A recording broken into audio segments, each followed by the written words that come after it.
Hə, gəldik, çıxdıq çox maraqlı bir sahənin ustadlarına mı deyim, mütəxəssislərinə mi deyim, hal-hazırda çox mən deyərdim ki, lazımlı bir sahədir. Zaman keçdikcə, bəlkə müəyyən yaş dövrünə gəldikcə insan buna bir daha gəlib çıxır.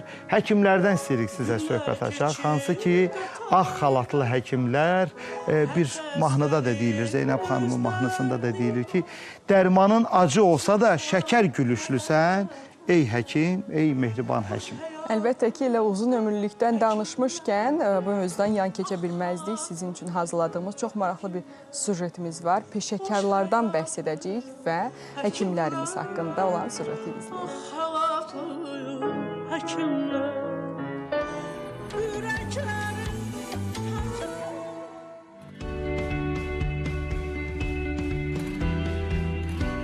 Cəmiyyətin sağlamlığı və rifahı üçün çalışan əsas insanlardan biri də həkimlərdir.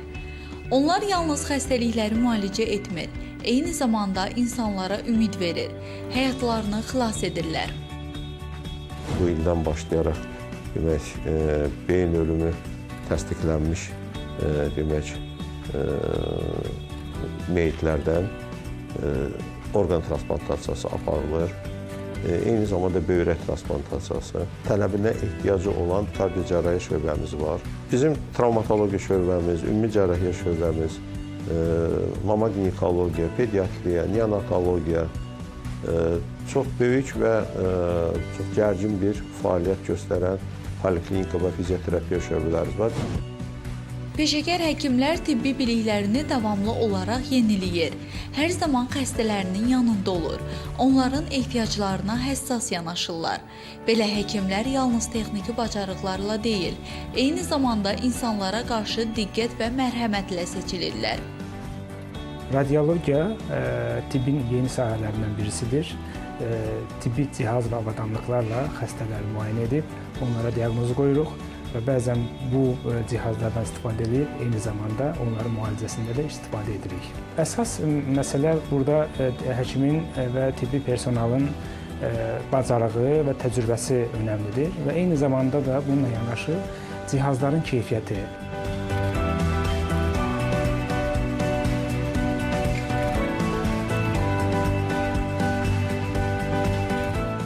Quru öskürəyiniz var və mövsüm dəyişəndən, yaz fəsli gələndən bu öskürək sizi daha çox narahat edir.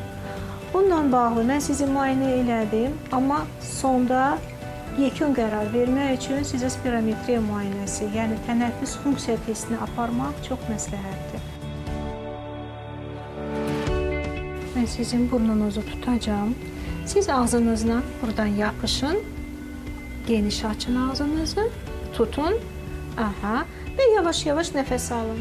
Ağzınızı açmadan bütün nəfəsi boruya vermək şərti ilə. Nəfəs alın, verin.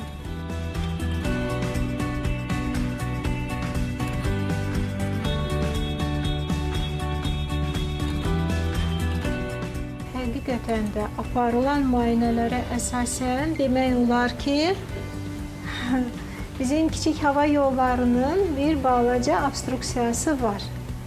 Biz müalicə olunmalıyıq, bəzi allergenlərdən özümüzü qorumalıyıq.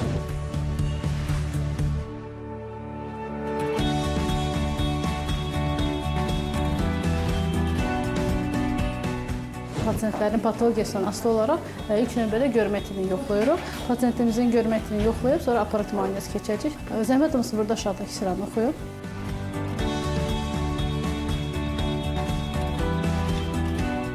Görməniz 100% dumanlanma gözün refraksiyasına əlaqədar deyil. İndi gözün refraksiyasını ölçmək üçün, müəyyən eləmək üçün sizə aparat arxasını dəvət edirəm, əyləşin burada.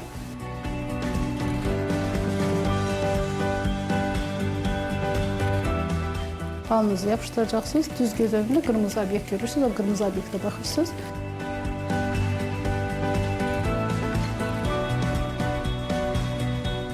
Gözdəki təzyiqiniz normaldır, 16-da 21-ə qədər normal sayılır. İndi buradan əyləşin. Gözün strukturaları mikroskop arxasının altında lupaylar bir neçə dəfə böyüdülmüş variantda müayinə edirik. Şənənizi qoyub alnınızı yapışdıracaqsınız.